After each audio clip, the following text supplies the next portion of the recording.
단 일주일 만에 리그의 판도가 뒤집혔습니다. 강팀이 약팀이 되고 약팀이 강팀이 돼버린 2026 K리그 겨울 이적 시장의 첫 일주일, 지금 바로 시작합니다.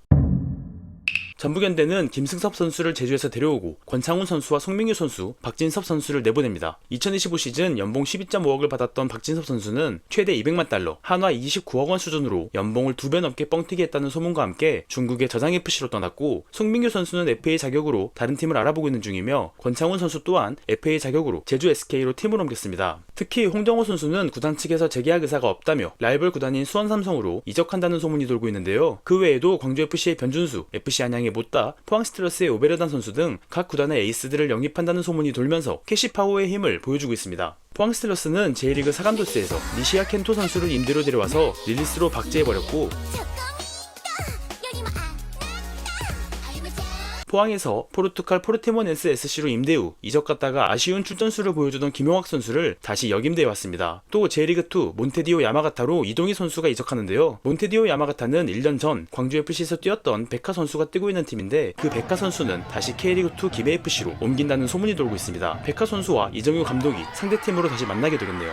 특이한 점은 포항스틸러스 고참 3인방 기성용 선수와 김인성 선수, 신광훈 선수는 모두 재계약에 성공했습니다. 참고로 이 3명의 나이를 합치면 110살이 FC 서울은 성남을 대표하는 외국인 공격수 후이제를 데려오는 데 성공했고, 수원으로 임대 갔던 강성진 선수를 완전 이적 보냈고, 류재문 선수는 대구로, 정태욱 선수는 전북으로 임대 복귀시켰습니다. 광주FC는 경남에서 박원재 선수를 데려왔고, 사간도스에서 이윤성 골키퍼를 데려왔는데요. 다만 광주FC는 선수 등록이 불가능하기 때문에 여름 이적 시장이 시작되는 하반기가 되어서야 출전하는 모습을 볼 수 있을 것 같습니다. 당장 경기에 뛰지도 못하는 선수를 없는 살림에 겨우 2명을 데려왔는데, 이강현 선수가 김천으로, 박인혁 선수가 대구로, 김한길 선수가 인천으로, 조성권 선수가 대전으로 떠나는 것을 포함해 오우성 선수와 헬스 선수까지 팀을 떠나면서 2025 시즌의 선수단과는 사뭇 달라질 것 같은데요. 그래도 날씨가 쌀쌀해져야 본 실력이 올라오는 프레디온슨 선수와 광주FC의 든든한 국밥 김경민 골키퍼와 재계약에 성공하면서 다음 시즌 광주FC도 기대를 해봐야겠습니다. 울산HD는 아직까지 영입 소식이 들리지 않고 있는데요. 윤재석 선수가 김천상무로, 엄은상 선수와 류빅선 선수가 대전으로 이적했고, 마흔을 앞두고 있는 이청용 선수와 정우영 선수가 FA로 팀을 떠날 것이 유력한 상황입니다. 또 박주영 코치 또한 울산HD를 떠나 고요한 신세계 선수 등이 뛰고 있는 K5 리그 양천 TNTFC의 플레잉 이사가 되었다고 하네요. 제주 SKFC는 전북으로부터 권창훈 선수를 데려왔고, 유리 조나탄 선수를 포함해 에반드로, 데닐손, 티아고, 페드링요 선수까지 외국인 선수를 모두 정리했습니다. 2026 시즌부터 K리그의 외국인 선수 보유 제한이 없어짐에 따라 대대적인 외국인 선수 영입이 있을 걸로 예상되는데, 세르지오 코스타 감독님께서 다 계획이 있으시겠죠? 인천 유나이티드는 델브리치 선수와는 계약 해지를 했고, 서대민 선수를 서울 이랜드에서, 오우성 선수를 광주FC에서 데려왔고, 여성원 선수를 대전에서 임대로 데려왔습니다. 외국인 용병으로는 이케르 카시아스 말고 이케르 운다바레나 선수를 데려왔는데요. 또 황성민 선수는 용인으로, 민성준 선수는 서울 이랜드로, 이범수 선수는 경남FC로 보내면서 골키퍼를 한 번에 3명이나 보내버렸는데요. 이태희 골키퍼의 전역이 꽤 큰 파급 효과를 불러왔네요. 부천FC는 수원삼성에서 김상준 선수를 데려왔고, 수원FC에서는 윤빛가람 선수를 데려왔습니다. 그 외에도 신재원 선수를 성남에서, 김정우 선수를 포항에서 영입했을 뿐만 아니라 갈레고, 몬타뇨, 티아깅요 선수와 성공적으로 재계약에 성공하는 등 창단 첫 1부 리그 진출을 당당하게 즐기고 있는데요. 승격으로 인해 2026 시즌 부천FC의 예산은 약 87억 원, 지난 시즌 46억 원 대비 거의 2배 수준으로 늘어나는데요. 과연 성적도 2배 좋아질 수 있을지 저도 직관으로 함께 응원해보겠습니다. 상대적으로 소소하게 겨울 이적 시장을 시작한 세 팀, 대전하나시티즌, 강원FC, FC 안양인데요. 대전하나시티즌은 엄원상 선수와 류빅선 선수를 울산HD에서, 조성권 선수를 광주FC에서 데려왔고, 강원FC는 김정훈 골키퍼를 수원삼성에서 영입, 이광현 골키퍼를 성남으로, 윤일록 선수를 경남으로 보냈고, 마지막으로 FC 안양은 야고 선수를 조르 다루 탁짐으로 보내면서 아시아 챔피언스 리그에서나 볼 수 있게 되었고, 에두아르도 선수 또한 브라질 크리시우마로 팀을 옮기게 되었습니다. 2026 시즌 아깝게 승격 및 잔류에 실패하면서 2026 시즌을 2부 리그에서 시작하는 구단들도 이야기해보자면, 수원FC는 정민기 선수가 산프레체 히로시마에서 복귀하면서 주전 골키퍼가 되나 싶었지만, 성남에서 양한빈 골키퍼를 데려오면서 또다시 주전 골키퍼 자리는 미궁에 빠지게 되었습니다. 2025 시즌 리그 4위의 득점력과 리그 11위의 실점력을 보여주었다 보니 골대를 강화하려는 마음이 아닐까 싶네요. 그 외에도 윤빛가람 선수의 부천 이적을 포함해 1월 6일 기준 무려 24명의 선수가 수원FC를 떠나게 되었는데요. 팀을 완전히 리모델링하고 있는 박건하 감독의 수원FC, 2026 시즌 승격에 성공할 수 있을까요? 대구FC는 한국영 선수를 전북에서, 류재문 선수를 서울에서, 황인택 선수를 수원FC에서, 박인혁 선수를 광주FC에서 데려오면서 2026 시즌을 준비하고 있습니다. 세징야 선수와 대구FC 코칭 스태프 간의 불화설이 살짝 있었지만 잘 봉합한 것으로 보이네요. 수원삼성은 패신, 이준재, 홍정호 선수를 비롯한 7명의 선수들의 영입 오피 오피셜이 떴고, 이 외에도 이정효 감독 따라서 광주에 갔던 헤이스 선수를 데려온다는 루머와 이정효 감독의 애착 인형 정호연 선수와 김준호 골키퍼를 임대로 데려온다는 루머가 연일 쏟아지고 있는데요. 빨리 선수단 구성이 완성되면 더 재밌을 것 같습니다.